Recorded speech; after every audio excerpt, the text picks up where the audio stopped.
प्रिय माने परित्राण पाइबाकु हेले आमाने केमिति आउ कोण करिबाकु पड़िबो।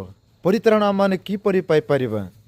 पवित्र धर्मशास्त्र रोमियो 10:9 पद प्रकाश करे, प्रभु जीशु ख्रीष्टଙ୍କୁ प्रभु बोली मुखरे स्वीकार करिबाकु पड़िबो एवं मृतमानक मध्यरु परमेश्वर उठाई अछंती बोले आमाने हृदय विश्वास करिबाकु पड़िबो।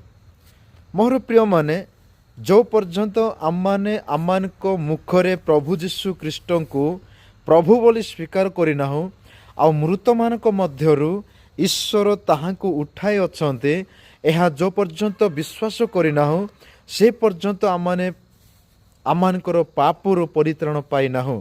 मोर प्रिय माने परित्राण पाइबाकु हेले पापरु उद्धार पाइबाकु हेले पापरु मुक्ति पाइबाकु हेले पापरु रक्षा पाइबाकु हेले पापरु पवित्र जीवन काटिबाकु हेले आमाने प्रभु जीशु ख्रीष्टଙ୍କୁ आमानक मुखरे प्रभु बोली स्वीकार करिबाकु पड़िबो।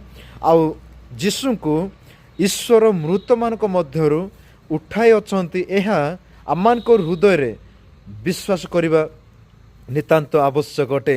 जो पर्यंत आमाने स्वीकार करिनाहु किंबा विश्वास करिनाहु से पर्यंत आमाने पापरु परित्राण पाइ परिबा नाय। मोर प्रिय माने परित्राण पाइबाकु हेले आमाने प्रभु जीशु ख्रीष्ट को मुखरे स्वीकार करिबा आउ हृदय रे विश्वास करिबा आमानकर कर्तव्य रहिछि। प्रभु निश्चय आमान को आशीर्वाद करिवे। प्रभु ए वाक्य द्वारा समस्त को आशीर्वाद करंतु। आमेन।